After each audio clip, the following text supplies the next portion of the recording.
प्रधानमंत्री नरेंद्र मोदी का make in India programme कितना सफल रहा, इसकी वानगी अगर आपको देखनी है तो एक बार देश में बनने वाले मोबाइल फोन्स के आंकड़ों को आप देख लीजिए।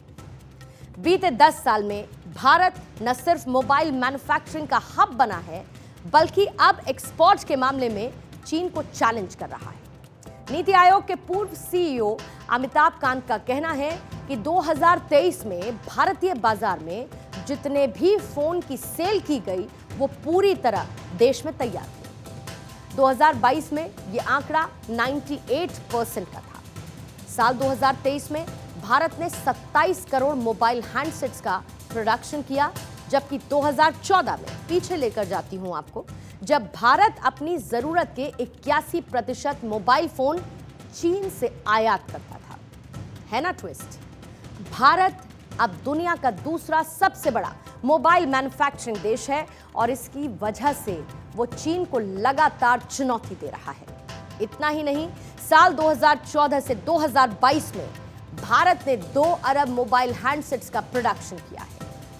भारत में बनने वाले करीब 20% मोबाइल हैंडसेट्स का दूसरे देशों को निर्यात कर दिया जा रहा है। 2014 से 2022 के बीच भारत में मोबाइल मैन्युफैक्चरिंग 23% सालाना की ग्रोथ के साथ बढ़ी है। ध्यान देने वाली बात यह है कि भारत में शाओमी, ओप्पो, वीवो जैसे ब्रांड की असेंबलिंग और मैन्युफैक्चरिंग पहले से हो रही है। और इसी बीच भारत सरकार ने PLI स्कीम को भी लॉन्च कर दिया, जो कि आने वाले दिनों में भारत को मोबाइल मैन्युफैक्चरिंग में एक बड़ा हब बनाने जा रही है। ये देश में मैन्युफैक्चरिंग बढ़ाने का बेहतरीन मौका है और राज्यों को भी इस स्कीम का पूरा लाभ देते हुए अपने यहाँ पर, यानी कि उन स्टेट्स में ज्यादा से ज्यादा इन्वेस्टमेंट को अट्रैक्ट करना इसके पीछे का मकसद है।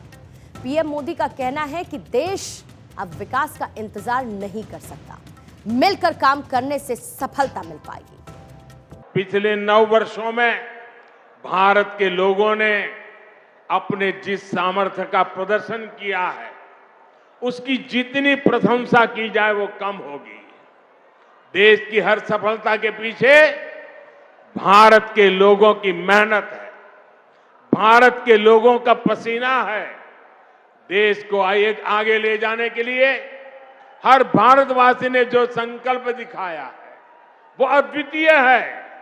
ये भारत के लोग ही हैं जिन्होंने महामारी के बाद देश की अर्थव्यवस्था को नई ऊंचाई पर पहुंचाया है।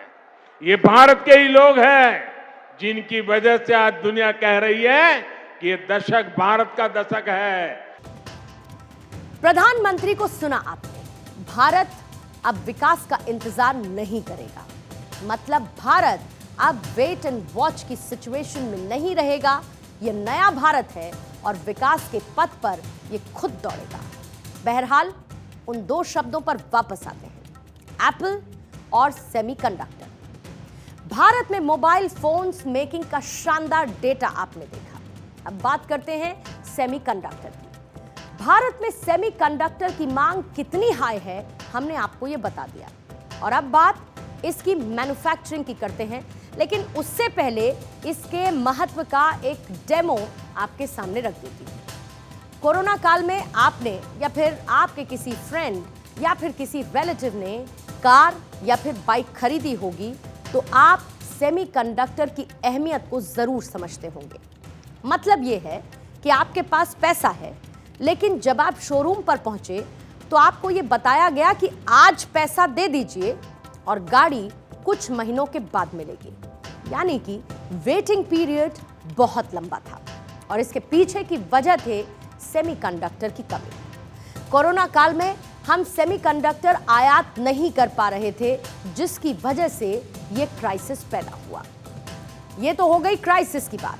अब बात चेंज की, बदलाव की करते हैं। भारत को अब किसी से सेमीकंडक्टर मांगने की जरूरत नहीं पड़ेगी। आत्मनिर्भर भारत अब खुद सेमीकंडक्टर बनाएगा। भारत ने इसके लिए विदेशी कंपनियों के साथ साथ अपने देसी खिलाड़ियों को भी चिप वॉर में उतारने का फैसला कर लिया है। चंडीगढ़ के पास मोहाली में SCL यानी कि सेमीकंडक्टर लेबोरेटरी को रिवाइवल करने की तैयारी की जा रही है। SCL एक रिसर्च इंस्टीट्यूट और चिप मेकर कंपनी है जिसे रिवाइवल की तैयारी जिसकी की गई, जहां पर एक तरफ विदेशी कंपनियां भारत आकर यहां पर प्लांट लगाने की तैयारी कर रही हैं, तो वहीं देसी कंपनीज को भी चिप वॉर के लिए मैदान में उतारने की तैयारी कर दी गई है। SCL भारत की एकमात्र सरकारी सेमीकंडक्टर मेकिंग यूनिट है जो कि फिलहाल रणनीतिक उद्देश्यों के लिए चिप को तैयार करती है।